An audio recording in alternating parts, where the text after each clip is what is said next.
today is their biggest action to date, shutting down 4 factories across the country, showing not only that people up and down the country are on the same page as them, but that they are now affecting the Israeli war machine in the UK everywhere.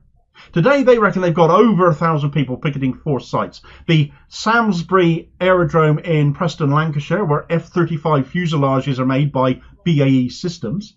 Eton Mission Systems at Wimborne in Dorset has had all 3 of its entrances blocked. Again, another site that makes parts for F-35s.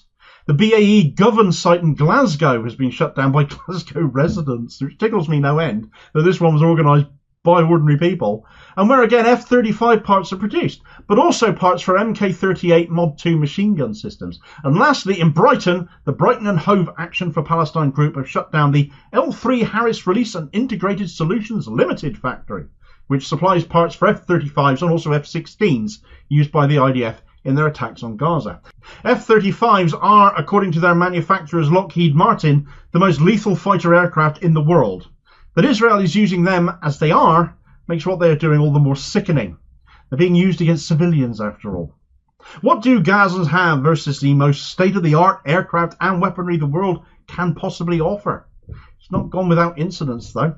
The picket line in Dorset has already had one guy try to ram through the picket line with his car, and workers on foot have been turned away as well. Shame on anyone trying to cross a picket line. You know what you are if you try to do that.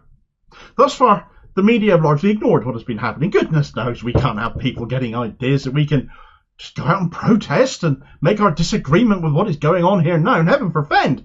But the BBC, of all people, has put out an article on its website. It's only on its website.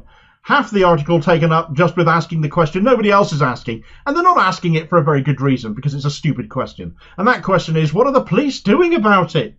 Well, they're apparently there on scene, observing the right to protest and ensuring nobody is doing anything which would give them an excuse to end the protest. And every media outlet ignoring it right now, an excuse to pump out nonsense about violent protesters and the like, because we know they will. It sets their desired narrative. Right now, there's no angle for them because nobody's doing that.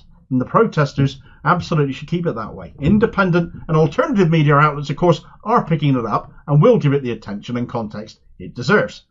But some of you no doubt will be asking what is the point of all of this. One day of blocking a factory, they'll just crack on again tomorrow. Well, if they do, no doubt the protesters will come back again. The more attention they get from this biggest day of action from workers for a free Palestine, the more people will join them and join them in their next course of action. The more actions at other factories that they might be able to then carry out. The more disruption to the IDF supply chain that they can cause. Ultimately, what they want is for these factories to end their contracts, end their ties to Israel. The aim is not to put them out of business per se, but rather be more responsible with who they do business with, to cease trading weapons, defence and supplies with an apartheid occupying state that is committing gross violations of international law daily, using the very things these factories are supplying them with.